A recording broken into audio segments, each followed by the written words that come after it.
दोस्तों स्टडी 91 के online platform में आप सभी का बहुत बहुत स्वागत है। दोस्तों आज आप सभी के समक्ष उत्तर प्रदेश पुलिस परीक्षा के आंसर की को लेकर हाजिर हूँ। दोस्तों 31 अगस्त को जो पेपर हुआ सेकंड शिफ्ट का, ये आखिरी पेपर था। कुल 5 दिन पेपर हुए, 23, 24, 25 अगस्त, उसके बाद 30 और 31 अगस्त को। ठीक है, तो दोस्तों सेकंड शिफ्ट का जो पेपर उसके संपूर्ण हिंदी को लेकर के दोस्तों मैं हाजिर हूँ। जितने भी सवाल पूछे गए थे उन सभी सवालों का जवाब मैं आपको दे रहा हूँ, आप आराम से इसे मिला सकते हैं। ठीक है, सबसे पहले गद्यांश दिया था 114 से 118 तक, हो सकता है कहीं किसी और सीरियल नंबर पे गद्यांश रहा हो। सीधे जवाब पर आते हैं दोस्तों। सवाल था कि छत्रसाल बुंदेला ने जिस समय मुगलों का सामना किया वह उस समय उनके पास थे, क्या क्या थे दोस्तों। तो देखिए यहाँ पर लिखा है कि 5 सवार और 25 पैदल। ठीक है, तो ये तो जवाब नहीं होगा दोस्तों। 5 सवार 25 पैदल ये आपका जवाब हो जाएगा, यानी ऑप्शन नंबर डी जो है ये बिल्कुल सही जवाब है। बहुत आसान होता है दोस्तों गद्यांश से किसी उत्तर को निकालना, क्योंकि सब कुछ दोस्तों इसी गद्यांश में मेंशन होता है। ठीक है, कह रहा भूषण का प्रिय काव्य क्या था। यहाँ लास्ट लाइन में लिखा है दोस्तों भूषण का प्रिय जो है वे वीर काव्य रस था, तो यहाँ पर वीर रस कर सकते हैं। यहाँ पर श्रृंगार यानी रति नहीं है, करुण शोक नहीं है, शांत निर्वेद नहीं दोस्तों। ऑप्शन नंबर 1 जो है बिल्कुल सही जवाब है। महाकवि भूषण दरबारी कवि थे, उनके आश्रयदाता राजा का नाम क्या था दोस्तों। देखिए जो कवि जिनके यहाँ रहता था उनके बारे में दोस्तों वो लिखता था, किताबें लिखता था। ठीक है, क्योंकि उन्हीं की दोस्तों वो क्या करता था, बखान करता था। और यहाँ पर लिखा दोस्तों कि छत्रपति शिवाजी की प्रशस्ति में लिखे गए 2 काव्य ग्रंथ हैं, नाम है शिवा बावनी और शिवराज भूषण। तो याद रखिएगा ये औरंगजेब के दरबार में नहीं थे, वीर सिंह जुदेव के यहाँ नहीं थे, ये शिवाजी के यहाँ थे दोस्तों। ऑप्शन नंबर सी बिल्कुल सही हो जाएगा। हालांकि ऊपर की तरफ दोस्तों छत्रसाल बुंदेला के बारे में भी कुछ लाइनें बताई गई हैं, बट जो जवाब है वो शिवाजी जवाब होगा। ठीक है, छत्रपति शिवाजी की प्रशस्ति में कौन से 2 लेख लिखे गए दोस्तों, तो शिवा बावनी और शिवराज भूषण, यानी ऑप्शन नंबर सी जो दोस्तों ये बिल्कुल सही जवाब हो जाएगा। यहाँ 3 नंबर उत्तर जो है राइट हो जाएगा। बहुत आसान है, बस खाली देखते चलिए। इस गद्यांश का सार्थक शीर्षक क्या हो सकता है दोस्तों। करा भूषण की कला, ऐसा नहीं, भूषण विवेक भी नहीं दोस्तों, भूषण का काव्य नायक चयन या भूषण की बुद्धिमत्ता। यहाँ पर दोस्तों ऑप्शन नंबर बी और डी मुझे तो दोनों नजर आ रहे हैं। एक बार दोस्तों आप बताइएगा कि आपके हिसाब से क्या बेस्ट हो सकता है जवाब में। ठीक है, क्योंकि दोनों मुझे ठीक ठाक लग रहे हैं। अगला सवाल दोस्तों मुक्तिबोध। मुक्तिबोध किसकी रचना दोस्तों, जैनन जी की रचना है। और इनको इस रचना पर कौन सा पुरस्कार मिला था दोस्तों, तो साहित्य अकादमी पुरस्कार मिला था, याद रखेंगे। अगला सवाल था कि गुरु ने प्रसन्न होकर मुझे एक मंत्र दिया। यहाँ पर जो गुरु शब्द है उसका वचन बदलना है, तो गुरु का बहुवचन गुरु नहीं होता है, गुरु जी नहीं होता है, गुरुओं नहीं होता है, क्या होता है दोस्तों, गुरुजन होता है। तो ऑप्शन नंबर डी जो है बिल्कुल सही जवाब है। ठीक है, निम्नलिखित में से नाग का अनेकार्थी क्या दोस्तों, तो नाग किसे कहते हैं दोस्तों, नाग पर्वत को भी कहा जाता है, नाग दोस्तों किसे कहते हैं, हाथी को भी कहा जाता है, नाग दोस्तों किसे कहते हैं, सर्प को भी कहा जाता है। और यहाँ पर आपको हाथी का ऑप्शन मिल रहा है तो ये सही हो जाएगा। मोक्ष, रथ और पारा ये गलत जवाब हो जाएगा। ऑप्शन नंबर 1 जो है ये बिल्कुल सही जवाब है। ठीक है, फटाफट आप मैच करा लीजिए, बहुत कम समय में आपको बताऊंगा। संस्कृत के ऐसे शब्द जो ज्यों का त्यों प्रयोग में लाते हैं उन्हें क्या कहते हैं दोस्तों, जो ज्यों का त्यों लाते हैं उसे तत्सम कहते हैं। और जिनमें रूप परिवर्तन हो जाता है, यदि रूप परिवर्तन हो गया दोस्तों तब वो क्या कहलाता है, तब वो दोस्तों तद्भव कहलाता है। देशज वे शब्द होते हैं जिनकी उत्पत्ति देश में होती है, देशज जिनकी उत्पत्ति देश की सीमाओं के बाहर हो उसे विदेशज कहते हैं। ठीक है, मीन का पर्यायवाची क्या दोस्तों, मीन का मतलब होता है मछली। ठीक है, मछली को क्या कहते हैं दोस्तों, मछली को मत्स्य कहते हैं, मछली को मत्स्य कहते हैं, मछली को मीन कहते हैं, मछली को जल तोरी कहते हैं, मछली को अंडभव कहते हैं, क्या कहते हैं, अंडभव कहते हैं, मछली को दोस्तों सफरी कहते हैं। ये सब नाम किसका दोस्तों, ये मछली का पर्यायवाची, याद रखेंगे। ठीक है, करा सर्प, मेघ और हरिण ये किस शब्द के अनेकार्थी, तो सारंग का अनेकार्थी होगा दोस्तों। सारंग बहुत कुछ होता है दोस्तों, सारंग कोयल को कहा जाता है, सारंग जल को कहा जाता है, सारंग शेर को कहा जाता है, सारंग सांप को कहा जाता है, मेघ को कहा जाता है, हिरन को कहा जाता है, हंस को कहा जाता है। सारंग का अनेकार्थी बहुत ज्यादा है, अपने आप में बहुत ज्यादा है। ठीक है, हजारों लोगों ने उसे देखा, इसमें विशेषण क्या दोस्तों, तो लोगों की विशेषता क्या दोस्तों, यहाँ संख्यावाची विशेषण है, याद रखेंगे। यहाँ हजारों हो जाएगा, हजारों में कैसा विशेषण दोस्तों, ये संख्यावाची विशेषण है, ये आप याद रखेंगे और इसको याद रखेंगे। ठीक है, करा प्रत्युत्पन्नमति में कौन सा उपसर्ग है, उपसर्ग हमेशा कहाँ लगता है दोस्तों, ये शब्द के आरंभ में लगता है, कहाँ लगता है, ये हमेशा शब्द के आरंभ में लगता है। और प्रत्युत्पन्नमति में दोस्तों प्रतिधन उत्पन्नमति होगा दोस्तों, तो यहाँ प्रति हो जाएगा उपसर्ग, याद रखेंगे। सबसे पहले आया तो ऑप्शन नंबर डी हो जाएगा। सप्तर्षि, सप्तधन ऋषि बराबर सप्तर्षि हो जाता, तो द्वंद्व समास नहीं दोस्तों, यहाँ हो जाएगा द्विगु समास। यहाँ कर्मधार है और तत्पुरुष न कीजिएगा, क्योंकि दोस्तों याद रखेंगे जो सप्तर शब्द है, ठीक है, इसमें क्या है दोस्तों, इसमें पहला पद संख्यावाची, क्या दोस्तों, पहला पद क्या है दोस्तों, संख्यावाची है। ठीक है। और उत्तर पद दोस्तों क्या है, उत्तर पद मतलब बाद वाला पद, उत्तर पद क्या है दोस्तों, प्रधान है। और जहां कहीं ऐसी कंडीशन आती है याद रखेंगे वहां समास कौन सा होता है, द्विगु समास होता है। तो ऑप्शन नंबर बी जो है दोस्तों बिल्कुल सही जवाब हो जाएगा। विशिष्ट का विलोम क्या है दोस्तों, तो अवशिष्ट नहीं होता, विशिष्ट का विलोम क्या हो जाएगा, सामान्य हो जाएगा, ठीक है, याद रखेंगे, ठीक है। निष्ठ का अनिष्ट हो जाता है, याद रखेंगे। कह रहा है कि निम्नलिखित में से शुद्ध वाक्य का चयन कीजिए। बंदूक एक उपयोगी शस्त्र है। देखिए बंदूक जो होता है ना फिलहाल तो अस्त्र होता है, ठीक है, तो याद रखेंगे यहाँ पर थोड़ा सा कंफ्यूजन हो जाता है लोगों को, ठीक है। तो लेकिन अब यहाँ पर दोस्तों यह मेरा पुस्तक नहीं दोस्तों, यह मेरी पुस्तक होना चाहिए, तो सी तो पक्का गलत है।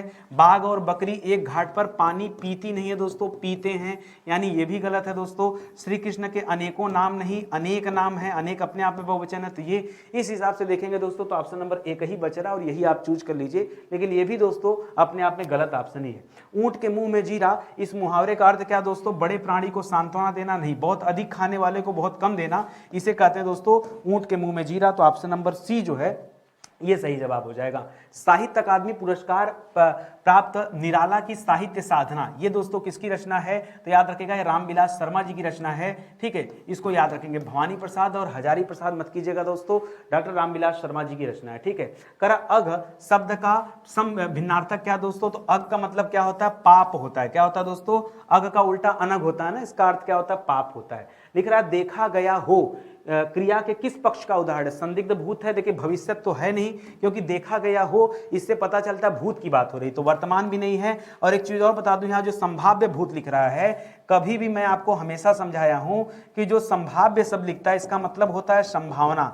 संभाव्य मतलब संभावना, और संभावना या तो वर्तमान में हो सकती है या तो भविष्य में हो सकती है, कभी भी संभावना भूत में हो ही नहीं सकती है। तो ये ऑप्शन ही गलत लिखा हुआ है, ऐसा कुछ होता ही नहीं है। तो एक ही ऑप्शन बचता है, वो है संदिग्ध भूत, और ये आपका बिल्कुल सही हो जाएगा, ठीक है।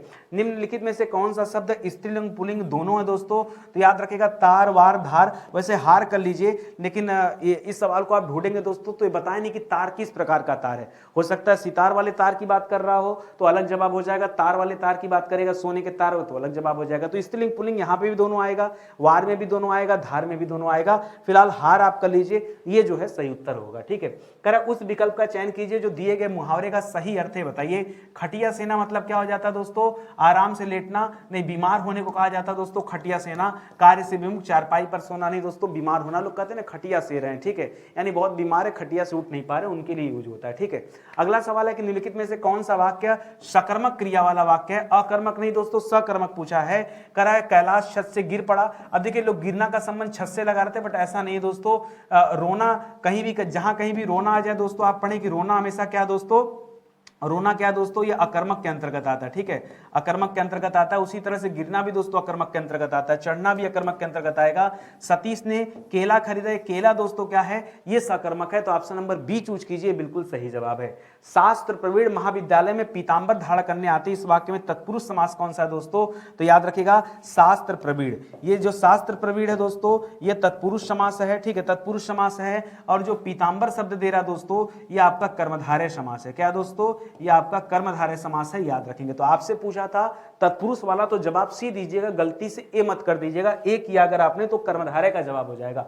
हस्ती का मतलब क्या होता है, क्रोध नहीं होता, आंख नहीं होता, अस्तित्व नहीं होता, हाथी होता है। हस्ती किसे कहते हैं, हस्ती हाथी को कहते हैं, हाथी को गयंद भी कहते हैं, कुंजर भी कहते हैं, ठीक है। आगे देखिए, करा चरण कमल बंदव हर रही, बच्चा बच्चा जानता है दोस्तों, रूपक अलंकार है, 20 बार हम लोग पढ़े। निम्नलिखित में से जो वाक्य शुद्ध हो बताइए, तो बच्चे को फल काट कर खिलाओ। काटना किसको पड़ता है दोस्तों, फल को पड़ता है, तो ये सही है। करा फल बच्चे को काट कर खिलाओ दोस्तों, तो बच्चे को नहीं काटना है, बिल्कुल गलत जवाब है, ठीक है। यहां लिख रहा है काट कर फल बच्चे को खिलाओ, यहां पर पद क्रम का दोष हो जाएगा, बच्चे को काट कर, अरे भैया बच्चे को मत काट दो यार, फल काटना बच्चा नहीं काटना है, ठीक है। तो ऑप्शन नंबर 1 जो है ये बिल्कुल सही जवाब हो जाएगा। इतना तेज मैं आपको ये कराने वाला हूं ना कि आपको भगाने की जरूरत नहीं पड़ेगी, कि आपको फॉरवर्ड करके देखने की जरूरत पड़े। प्रत्यक्ष के द्वारा अप्रत्यक्ष का चमत्कार पूर्ण जो वर्णन होता है उसे क्या कहते हैं, परिकर कहते हैं, नहीं कारणमाला नहीं, इसे कहते हैं अनुमान। क्या कहते हैं दोस्तों, अनुमान। आप गूगल सर्च करेंगे तो स्टडी 91 पे क्वेश्चन आपको मिलेगा, ठीक है। गूगल सर्च कीजिए, ये क्वेश्चन को सर्च कीजिए, आपको जवाब मिल जाएगा, ठीक है। जो हमारी वेबसाइट उस पर पहले से ऐसे बहुत सारे सवालों के जवाब आपको मिल जाएंगे।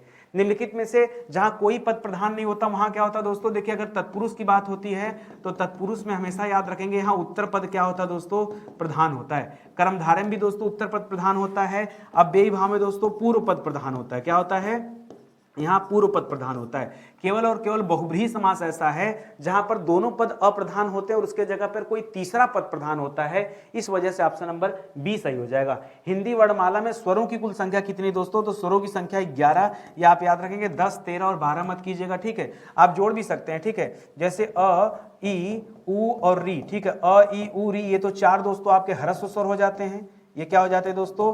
ये आपके ह्रस्व स्वर हो जाए। इसी तरह से जब आप दीर्घ स्वरों की बात करते हैं तो दीर्घ में आप बड़ा आ की बात करते हैं, बड़ी ई की बात करते हैं, बड़ा ऊ की बात करते हैं, फिर दोस्तों ए की बात करते हैं, ऐ की बात करते हैं, ओ की बात करते हैं, औ की बात करते हैं, ठीक है। 1 2 3 4 5 6 7, 7 ये हो गए, तो 7 यहाँ हो गए और 4 यहाँ हो गए। 7 और 4 जोड़ देंगे तो कितना हो जाएगा? 7 4 11। बहुत सारे बच्चों ने दोस्तों यहाँ पर अंग और अह इसको भी दोस्तों जोड़ लिया। अंग और अह को नहीं जोड़ना दोस्तों, इसे क्या कहा जाता है? इसे अयोगवाह कहा जाता है। क्या कहते हैं? अयोगवाह कहते हैं, क्योंकि ना तो स्वर होता ना व्यंजन होता है। तो आप क्यों 13 करने चले गए? वो आपको नहीं करना था, 11 जवाब होगा, ठीक है। अरे जरा इधर तो आ, इसमें कौन सा अव्यय दोस्तों? तो अरे लगने की वजह से दोस्तों यहाँ विस्मयादि बोधक होगा, काल नहीं दोस्तों, परिमाण भी नहीं, प्रश्न भी नहीं, ठीक है। आदि और आदि का मतलब क्या होता है? तो आदि माने आरंभ होता है तो सही है, लेकिन आदि माने अंत नहीं होता, ठीक है। यहाँ अंत आरंभ गलत हो जाएगा, यहाँ आरंभ और अभ्यस्त हो जाएगा। लोग कहते हैं ना कि भैया वो शराब का आदि हो गया, अभ्यस्त, आदि का मतलब अभ्यस्त, ठीक है। साखी का मूल शब्द क्या है दोस्तों? तो साखी मतलब दिया नहीं होता, सिर नहीं होता, साखी मतलब शिक्षा भी नहीं होता, साखी साक्षी को कहते हैं। हमेशा याद रखेगा तत्सम तद्भव में ख का छ बनता है, तभी तो दोस्तों कहीं पर खार लिखा होता है तो आप इसको छार पढ़ते हैं, कहीं पर दोस्तों खीर लिखा होता है तो इसे छीर पढ़ा जाता है। क्या पढ़ा जाता है? यही होता है ना। तो ये सब आप याद रखेंगे, ठीक है। तो यहां पर आपका जवाब क्या हो जाएगा? ऑप्शन नंबर डी जो दोस्तों ये बिल्कुल राइट आंसर हो जाएगा। पेड़ से कई आम गिरे, देखिए कई आम गिरे दोस्तों, ये क्या बता रहा है? अलगाव को दर्शा रहा है, इस वजह से क्या हो जाएगा दोस्तों? यहाँ अपादान कारक हो जाएगा, ये आप याद रखेंगे, ठीक है। पूस की रात, ये कहानी जो है दोस्तों इसके रचयिताकार कौन है? निराला जी नहीं है, प्रसाद जी नहीं है, प्रेमचंद जी है दोस्तों, याद रखेंगे। प्रेमचंद जी की रचना का नाम है पूस की रात, ठीक है। उत और हार के योग से क्या बनता है दोस्तों? तो उदार नहीं बनता, उद्धार बनता है। क्या बनता है? उद्धार, उतार और आहार भी नहीं, ठीक है। कह रहा जिसके हृदय में ममता नहीं उसे क्या कहते हैं दोस्तों? उसे निर्मम कहते हैं। जिसके मन हृदय में दया नहीं उसे निर्दय कहते हैं, ठीक है। मर्माहत भी नहीं होगा, क्रूर तो क्रोधी को कहा जाता है। तो ऑप्शन नंबर बी जो है दोस्तों ये बिल्कुल सही जवाब हो जाएगा। और देखिए कितने कम समय में आपने ये पूरा का पूरा वीडियो देख लिया, कंप्लीट हो गया, ठीक है। इसी तरह से डेली के जितने भी 2-2 शिफ्ट हुए थे, 2-2 शिफ्ट के दोस्तों अलग अलग वीडियोज मैंने बनाए। हिंदी के अलग वीडियो है, जीएस के अलग वीडियो है। आप चाहें तो अपने प्रश्न उत्तर मैच करा सकते हैं, आंसर की देख सकते हैं, ठीक है। तो इसी के साथ सेशन समाप्त होता है। मिलते हैं दोस्तों अगले लेक्चर में, तब तक के लिए बहुत बहुत धन्यवाद आप सभी का। जय हिंद, जय Bharat, thank you so much.